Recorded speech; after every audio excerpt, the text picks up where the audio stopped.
Good afternoon. Welcome everyone to the Opportunity Day for Thai Union Group PCL, or TU's full year 2020 results. We are honored to be joined by our new Group CFO, Mr. Ludovic Garnier, who will give a presentation on the year-end 2020 results, and myself, Neroli Goldman, or Lena, from Investor Relations team, who will be a moderator for the session. Today's session will be conducted in English. If you would like to raise any inquiries, please feel free to submit them during the Q&A session. Without further ado, please allow me to pass the stage to Mr. Ludovic Garnier to introduce himself and begin the presentation. Thank you. Good afternoon, ladies and gentlemen. Very happy to be with you today during this Thai Union Opportunity Day. My name is Ludovic Garnier. You can call me Ludo, and I'm the new Group CFO of Thai Union since one month now. I've been working within Thai Union over the last 8 to 9 years in different functions in finance in Europe and then in Bangkok. And I'm currently working from home from France, and I will be back soon in Thailand. Let's jump to the results. Maybe, Lina, we go directly to the full year numbers. We have a lot of good news to mention to you. 2020 was for us an exceptional year in terms of financial performance. You can see here all the numbers, all the KPI are growing compared to 2019. Sales, if you start from the right to the left, sales were growing by almost 5%, gross profit by 16%, operating profit by 39%, EBITDA is at record high, close to 13 billion baht, growing by almost 8%, and then net profit growing by 20%. The reported net profit, in fact, is growing by 64%. But if you remember, we did record in 2019 a significant accrual related to the antitrust, and I will get back to this one. So if you compare on a reported basis, we are growing by 64%. And we achieved 6.2 billion baht net profit in 2020.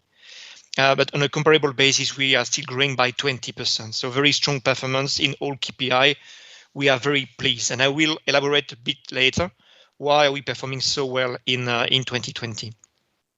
Next. This is, I think, one of the key achievements for Thai Union Group in 2020. This is the development of our sales and gross profit margin since 2017 by quarter.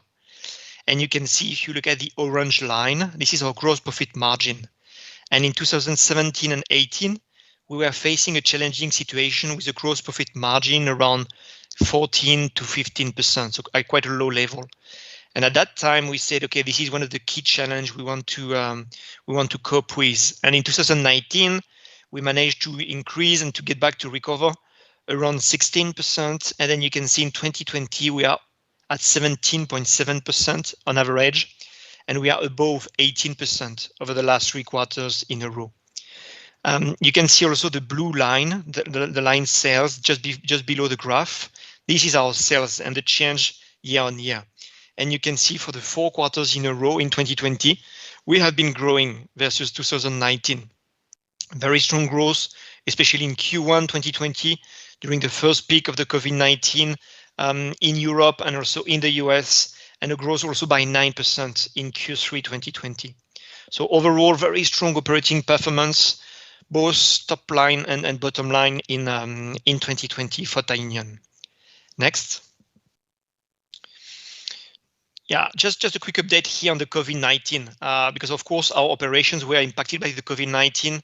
You know, we have some factories, we have some supply chain almost everywhere, mostly in Thailand, but also in Europe, in many countries in Europe or in Africa, and also in the US.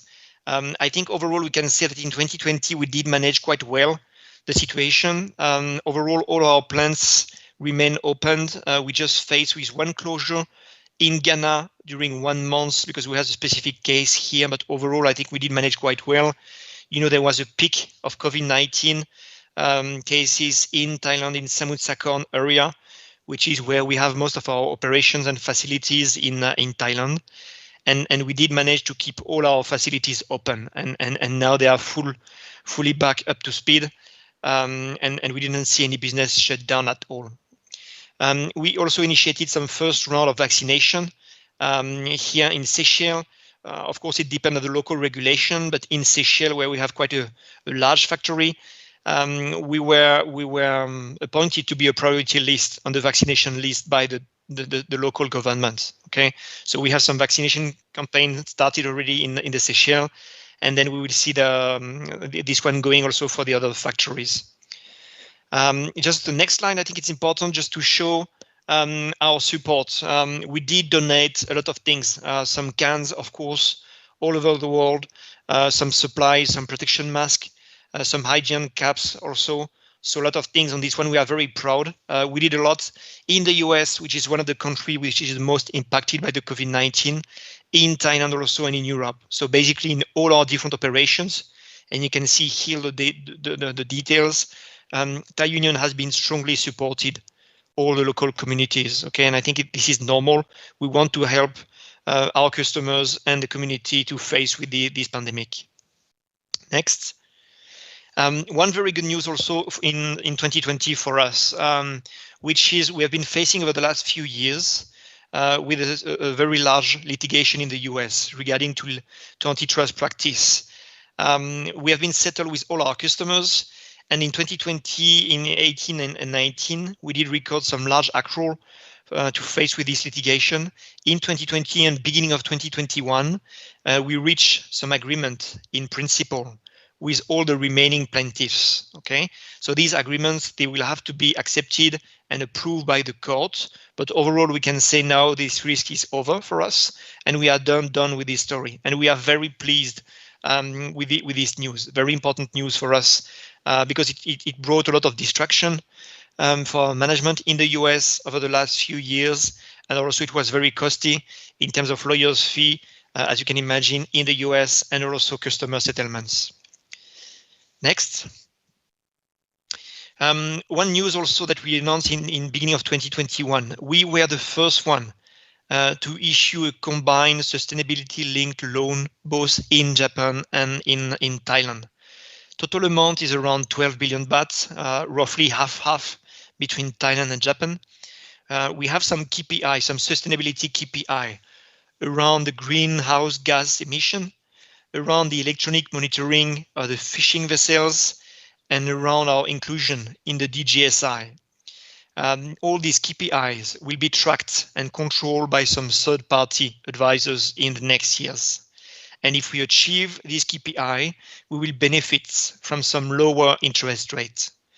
We are very pleased about this one because I think it goes in the right direction.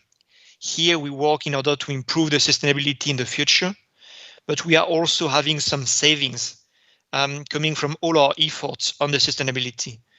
And if you know us, you know that over the last years, we have been investing a lot in sustainability, okay, to fish more and more sustainable fish, to have good practices in our factories, in the factories of our suppliers also, and of course, this costs some money. And we are very happy to go in this direction because we believe that everything which goes towards a better and a more sustainable world is good, okay? And here for the first time, we will really collect some real dollar savings on this one. Another very good sign also is the oversubscription. And you can see here the loan in Thailand was oversubscribed by 1x6, and in Japan by 3 times. So here a lot of liquidity on the markets, a lot of appetite coming from all the investors for this. So it was a very successful for Thai Union, very successful operation for Thai Union. Next. Just a quick update. So we just signed 2 new partnerships with Interpharma and with Thai Bev, beginning of 2020, beginning of 21. And these new joint ventures, they will be focusing on health and well-being supplements for the first one. And the second one will be focusing on food and beverage. And I think it shows also that we have some appetite to draw some partnership with some other companies in order to invest in some new territories. Okay, until now, supplements and food and beverage, we were not very strong. We want to grow, and here we want to cooperate together with some other partners and really grow in these new activities. And you can see here on the bottom right, this is a picture for one of our new products that we just launched in beginning of 2021, which is tuna bone calcium powder. Okay, and this is exactly the new territories where we want to be more in the future, moving to some pure food business to supplement health and being and ingredient product also. Next. Here, just a quick example of our NPD.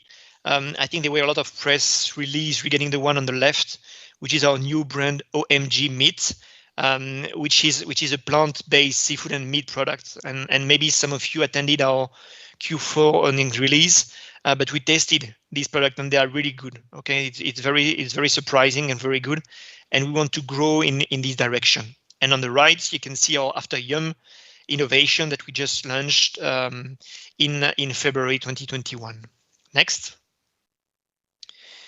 Here, just to give you a quick update. So you know that we launched a few years ago what we call Space F, which is one incubator and one accelerator for startup. We also announced 2 years ago that we launched a corporate ventures, a CVC fund, where our commitment was $30 million. In 2020 and beginning of 2021, we did invest in 5 new food tech startups. And you can see here all the areas where we have been investing last year.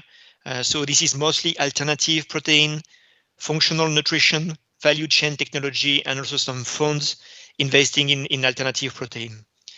Maybe some of these names you know, or you don't know all of them. They are in very different stage. Some of them, they don't have any sales right now. They are at a very early stage of startup. I'm sure that some of the names you will know. Blue Nalu, for instance, is the last name and the last company we have been investing in. This is a US company based in California. And this is a world's leading cell-based seafood company. Okay, we have a lot of expectation behind all of these companies. Of course, these are risky businesses.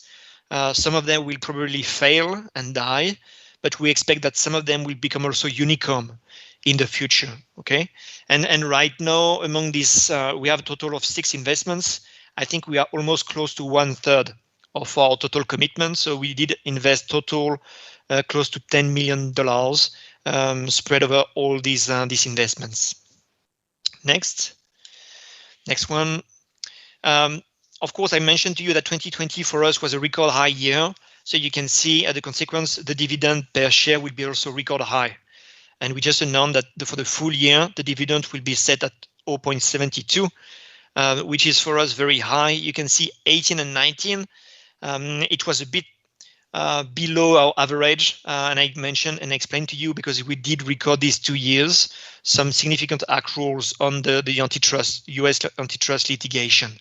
Now we are done with this story. We are back on track, and this level of dividend also shows the confidence of the management in the company and in the future of the company. Next. Maybe next directly. So here, just a quick update. You know that one of our key exposure, of course, is the tuna fish price. And as you can see, the tuna fish price is highly volatile since 2017. We have here a gray zone. You can see between $1,300 to $1,700 per ton. When the fish price is between this range, we can manage. Okay, we have some issues when the fish price goes up or down, and you can see that on average in 2020, the tuna fish price was just below 1,400. So it was right in the range where we say this is what we call our comfort zone, where we can manage on this one. Of course, the speed of the change is very important. And for us, if we are facing some smooth changes, we can manage easily because we can discuss with the retailers and we can discuss with our customers. If you have some very, very quick and very violent ups and down, for us, it's much more difficult. Even if it goes down, of course, we have some significant inventories. So if it goes down very quickly, we will start receiving some phone call from our customers requesting some price decrease. But first of all, we have to process all our inventories. So we don't like too violent changes. Okay. And just for information, in Feb 2021, we are at 1,300. We do expect for 2021 a bit of inflation. So we do expect for 2021 a fish price on average above the 1,400. But I think we can still manage in this range. Next. So here we'll go quick. I don't want to insist. You can see on the top, this is our quarterly numbers, and then below you have the 5-year comparison. So here net sales 132 billion baht, growing by 4.9% and by 3.8% if you exclude the FX. We benefited from a positive FX in 2020. So you can see here on net sales is not record high. We have been suffering over the last few years from the FX. We have a key exposure to the USD. And if you compare to 2016-17, the USD has been really dropping versus the Thai baht. So we have a huge translation effect. That's why our top line doesn't seem to be growing so much over the last 5 years, but in constant FX rate, you see more growth. Next slide is focusing our growth, our net sales development by what we call our segment. And this is really the summary of our year. You can see the 4 boxes on the left, all green. This is our ambient product, tuna, sardine and mackerel, salmon. And then you can see on the four next one on the left are the frozen business, which have been facing with some challenges. The shrimp has been really declining. The lobster, the salmon, all these frozen categories have been declining in 2020. And then you can see on the right, 2 giant positive effects. The pet care has been growing a lot, and I will get back to this. And also we have been benefited from positive impact from Euro and also USD in 2020. Next gross profit margin. This is record high for Thai Union. We are above 23 billion baht at 17.7. This is really great performance. If you compare 16, 17, 18 on average, we were below 14 to 15%. 2019 close to 16%, so it was really good, and now we are close to 18%. I will get back to this one in our guidance. You will see that in our guidance for 2021, we plan for a small dilution on this one. Next. OP record high 7.8. We are very happy about this. Next. EBITDA, also I mentioned this one, just below 13 billion baht. This is really massive. This is huge for us, and very happy about this development. Next. Net profit, record high also. For the first time, we are exceeding 6 billion baht. That was a target since few years, and we did achieve 6.246 million baht. So we are very happy about this. Next. Well, okay, next. It's not very significant, this one. EPS, of course, is just increasing in accordance with the net profit. Just a quick update on Red Lobster. You know, Red Lobster, this is a chain of restaurants, one investment we have in the US since 2016. As you can imagine, with the closure of all the restaurants in Q2 and in Q3 2020, this business has been facing huge challenge. And you can see here in the first line, the share of loss this business has been generating. So huge losses for 2020. I guess it's not a surprise. The whole restaurant industry in the US is in the surviving mode right now. They have been closing most of their dining halls, and you can see in Q3 they were operating almost 95% of their dining halls, and then in Q4 it dropped to 78. Why? Because there was a peak of COVID-19 in the US, and in these dining halls. You have some reduced capacity on average at 50%. However, we do see some sign of recovery, and maybe in the Q&A session I will get back to this. The vaccination campaign is progressing in the US very quickly. We have been refinancing successfully Red Lobster in January 2021. As you can imagine, it was very challenging to refinance a restaurant business in the US during that time, but there was no additional exposure for Thai Union, no additional guarantee, neither any new loan from us. Next. Cash flow record high 10.4 over the whole year. We have a cash conversion rate above 1. We have very strong cash flow performance over the last 3 years, always exceeding 1. It will change in 21 because we plan to invest massively, but very strong performance in 2021. Next.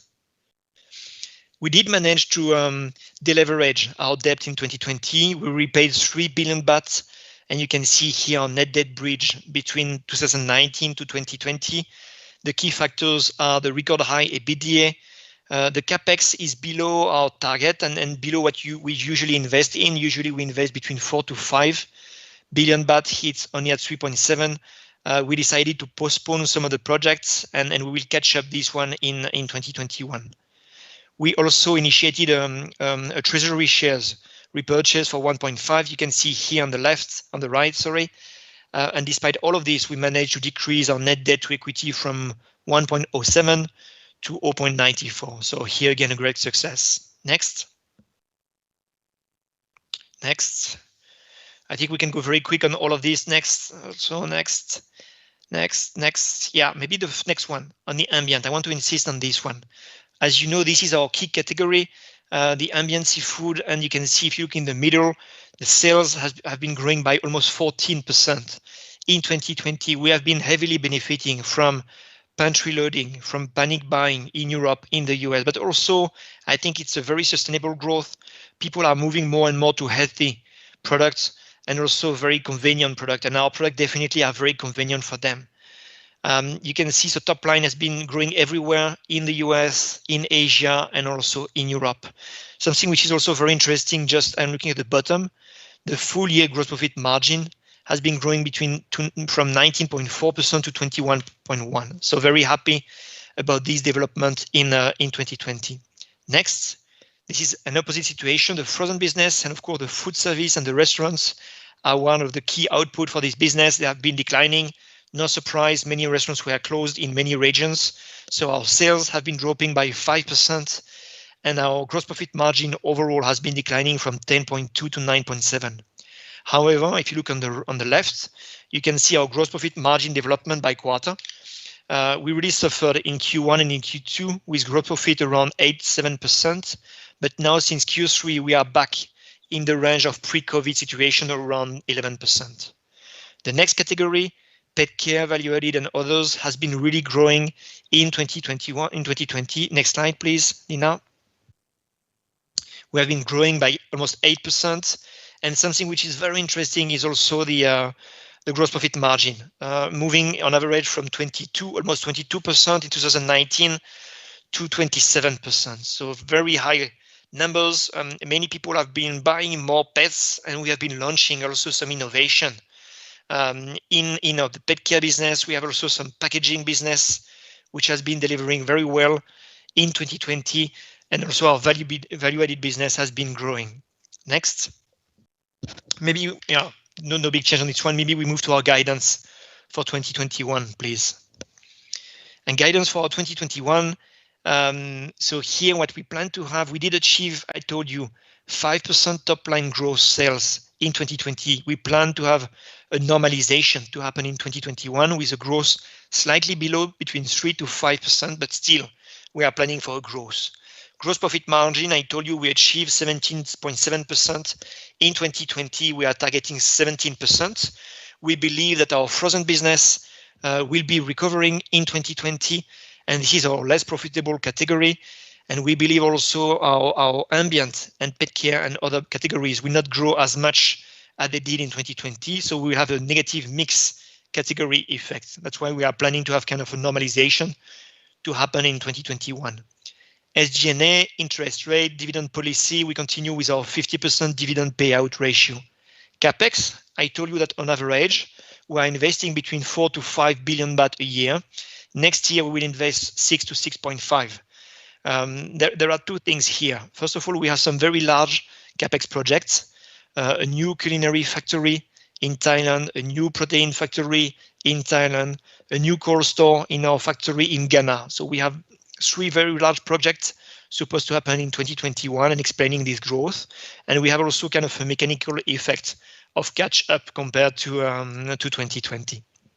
And it shows, I think, also the trust and the confidence of Thai Union management in the future. Last, I have 5 minutes just to introduce you our strategy up to 2025. And you know that now we are insisting a lot on the healthy living and healthy oceans. We are really determined to deliver some very healthy and responsibly sourced nutrition product to our consumers. We have one target of EBITDA for 2025, which is between $450 to $550 million. Right now in 2020, I told you we did achieve a record high EBITDA at 420. So we are planning for some growth to a range of 450 to 550 until 2025. And for this one, we have 4 different pillars. Next, the first one will be what we call our core business. So the core business is the combination of the ambient and the frozen business, which is the vast majority of our business. We know that these categories are quite mature. However, we are still planning. We still believe we have some very exciting opportunities in this one, and we are planning for an organic growth of 3% per year in this category. We want also to invest massively, and here you can see between $200 to $300 million over the next 5 years to achieve 3% annual conversion cost improvements. We want to beat the inflation, basically. We have also a specific target regarding our new product development, and we want to achieve in 2025 10% of our revenue coming from innovation with margin higher than 20%. And the last one, we have here and there some few loss-making businesses, and we want to turn them around, or we are ready to divest this one. So this is really our key pillar, which is our core business. The next one is focusing on the new territories where we want to invest, and we want to shift a bit our portfolio to all these new value-enhancing businesses. Few of them. So first of all, there are pet care and feeds. We are already quite strong in pet care and feeds, but we want to grow in these categories because we believe these are very dynamic and highly profitable. So we have here a target to grow by 3 times GDP growth over the next 5 years. We will invest over the next 5 years also around $500 million in all these new territories. This is a combination of CapEx, OpEx, R&D costs, and different stuff. We also launched 3 years ago our ingredient business. We really want to scale up on this one, and the same for our culinary business. And I told you that we will build in 21 a new culinary factory, which will be up and running, I think, in 2022. We are open for M&A in these high value strategic areas, and we have a target that by 2025, all these new businesses will contribute more than 1/3 of our EBITDA. So this is really some territories where we want to grow together with our core business. Next pillar is sustainability. And we've been working a lot over the last years on this. You know, we have one specific program called Sea Change.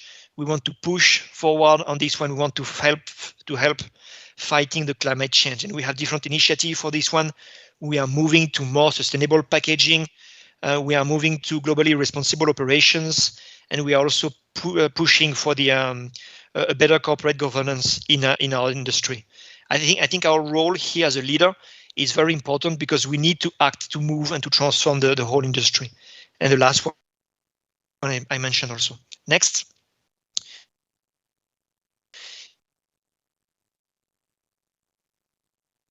Partners, which is in India called Avanti. This company is operating in the feed and the frozen business. Historical partner for us. We are very happy about this one. We want to continue and to further expand our collaboration with them. Red Lobster, I mentioned this one. We have been facing with some challenges in 2020. We want to turn around the business. The business will still be loss-making in 2021. It's a path to recover and to get back to profit. But I think we did some great changes in 2020. And the last one, I think we really want to emphasize that we are ready to engage into new strategic partnerships in new territories with some new other corporate companies. Okay, we are really willing to shift a bit our portfolio and to go into some territories where we don't have the expertise. So we are definitely determined to do more and more of this partnership. Lina, I think we can move to the Q&A station if I'm not wrong, correct? Yes, thank you. That concludes our presentation. Now we would like to open the floor for a Q&A. Should there be any questions, please feel free to submit them now, and Kuludo will be happy to address any inquiries you may have. Thank you. Good. So we have the first incoming question. When will we see the progress of canned tuna in hemp oil production? Will it be within the second half of 2021? And how about the calcium from tuna bone product joint venture with Interpharma? When will the product plan be? What is the plan to launch the product? Thank you. Thanks a lot for this question. I think we could see a lot of questions regarding this hemp oil production. A lot of excitement about this one. At this stage, we need to do a bit of further analysis. So at this stage, we don't have yet a precise date on this one. We are investigating, and we are really interested on this one. So will it be end of 2021 or 2022? I think maybe 2022 should be something more reasonable. We are still investigating on this one. The next one, the calcium from tuna. So we have already some products. You have two topics in these questions. The first one is we have already some NPD and some calcium bond powder, which has been issued already in Q1 21. And then we have our operations with Interpharma, where we plan here to have some supplements, and this should come in 2021. Thank you. What? Yeah. Okay. So on to the second question. What is Thai Union's direction in 2021? Are there any new product launches or any new markets we plan to penetrate? Yeah, I think you've seen our guidance for 2021. So we did achieve in 2020 a record high year in terms of sales, in terms of gross profit margin, in terms of net profit, and in terms of cash flow. We want to continue in this direction. We are fully aware that in 2020 we have been benefiting from some exceptional circumstances. And there was a very strong push in the ambient and the pet care and value-added businesses. However, we are still planning for growth. We believe our operations are very well focused for all these years. So we are still planning for a growth, and you can see our guidance of 3 to 5% top line growth and a gross profit margin of 17% for 2021. Yes, definitely. I mentioned to you in our strategy until 2025, we want to move into new territories. We will grow in the ingredient business. Just to give you some example, we have now our new German factory, which will be operating in 2022. The current one, the crude oil factory in Thailand, is also operating, and we are building a third one also in Thailand, the protein factory. So all of these are new categories for us. I mentioned also the supplement business, where we will grow in 2021. This is a completely new category for us. We have also the new culinary factory. We are already operating in the culinary business. However, here we want to consolidate 4 of our different factories into one new modern and automated facility. So this one will be built in 2021 and beginning of 22, but I think it will be fully up and running in 2022. So definitely, yes, we have all these new territories that we want to expand in. The feeds business is also very important for us. Okay, don't forget our core business. I'm still fully convinced that in our core business, we have a lot of good news to have on this one. Of course, we will have every quarter some NPD to come. Over the last few years, we have been very active in NPD. Okay, you also have to keep in mind what we are doing in the alternative protein. And you could see that we launched here in 2021 some plant-based products, really good. If you had the opportunity, I think I encourage you to really test them. This is surprising. These are some new territories where we want to focus on. So we have some, I think, great expectations for 21 and the years after. Okay, for the next question, regarding having bought Interpharma stocks, what is your plan or project with them? I think just to clarify, we have done a JV, a joint venture with Interpharma. We have not acquired any shares into the company. Absolutely correct. Absolutely correct. So here we set up a new company together. They have 51, we get 49%. We will operate together, and this company will be focusing on producing some supplements, and we are very happy about this one. But absolutely correct, Lina. We did not buy any shares from them. Okay, thank you. On the next question, for the next 5 years, what is the main target, and what is your main product that will contribute to your income? So the main target, and maybe I don't know if you want to share again the slides, Lina.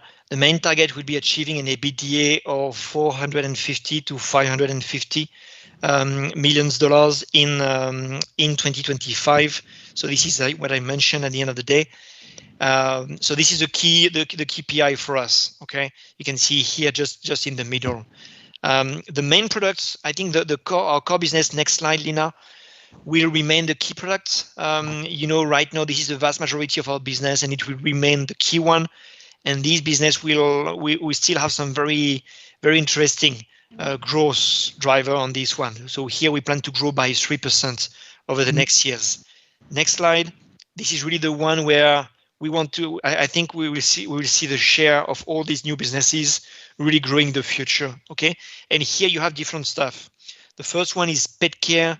The second one is feeds. The third one is ingredients, and we have also culinary and supplements. Okay, so all these ones are really new territories for us. Pet care and feeds, you can see here we are planning for a growth which will be 3 times the GDP growth, so much quicker and much stronger than the one we will have in our core business. The ingredients, for the time being, our business has been growing steadily over the last 2 years. There will be a scale change because we will have a second factory up and running in 2021, and a third one also up and running in 2022. Culinary, I mentioned here the new culinary and modern facility that we are building we will build very soon right now in 2021 and 2022. So all of this will really grow a lot. And again, we are open for some M&A on some very, very specific territories. So I think you will see in 5 years, I think our core business will still be the majority of our business, but definitely all these new businesses will have grown a lot. And I think the face of Thai Union will be different in 5 years from now. We will still be focusing a lot on the ambient and the frozen, but the third pillar, which is for the time being quite small, will really grow a lot, I think, compared to the 2 first one. Okay, thank you, Ludo. On the next question, how does Thai Union see its overall business growth in 2021? And maybe we can just get back to the guidance for 2021. I think here what I mentioned is we still expect to grow in 2021. However, at a lower speed compared to 2020. We did achieve 5% in terms of top line growth in 2020. Here we are targeting between 3 to 5%. Gross profit margin, we achieved 17.7%, and here we are targeting 17% for 2021. So these are the key guidance, and you can see here all the rest that we are targeting. Once again, we insist the dividend policy will remain the same. We are committed to distribute at least 50% of our net income into dividend, and we will keep for this one in 2021 and the next years. Okay. On the next incoming question, the Thai Union's record performance was influenced by the windfall. How do we expect to continue the momentum as the windfall is fading? I think it's just a very good question, because I think we have this question since maybe Q1 2020, where everybody was saying, okay, you have it's just a windfall, and of course when it will go down, and then you will drop after this one. I think we are fully aware, and we are really humble on this part, that we benefited in 2020 from some exceptional conditions. However, we really believe that in the long term, our products are very well positioned. We believe also in our R&D products. We are moving more and more from commodity to value-added products, and I think we have some very interesting growth opportunity, even in the ambient or the frozen businesses. Of course, the frozen has been facing with some challenges. We do believe it will recover in 2021. So basically, we are expecting some growth in all our 3 categories. However, we do expect a stronger recovery from the frozen category for sure, because this one was really facing with some challenges in 2020, and we can already see beginning of 2021 some sign of recovery, at least in the US, on the frozen category. Ambient and mention and pet care. Pet care has been really successful in 2020, and there is no reason for this to change in 2021. So we believe this will continue in 2021. And that's why, after an exceptional year, yes, we do plan for further growth to happen in 2021. And yes, maybe we will not achieve some growth every quarter. It could be, but we believe that over the whole year, on average, we will still grow compared to 2020, and that's why we have this target between 3 to 5% growth. We are confident in the future. So top line is important, but also bottom line is also very important. And you know that over the last few years, now we have been investing a lot on the bottom line, on improving our gross profit margin. And sometimes it means that we have decided over the last few years to give up with some businesses which were not profitable enough for us. And this is also one of the explanations of our gross profit margin improvement in 2020. Okay, thank you. Now, a question on our different markets. How are the sales in China and Middle East? I remember you set up a business in those two markets over the past few years. Absolutely correct. So we launched what we call TU, Thai Union China, a few years ago. This company is acting as a distributor, so they are buying and selling mostly in the ambient, but also in the ambient businesses. And we have been facing with some challenges.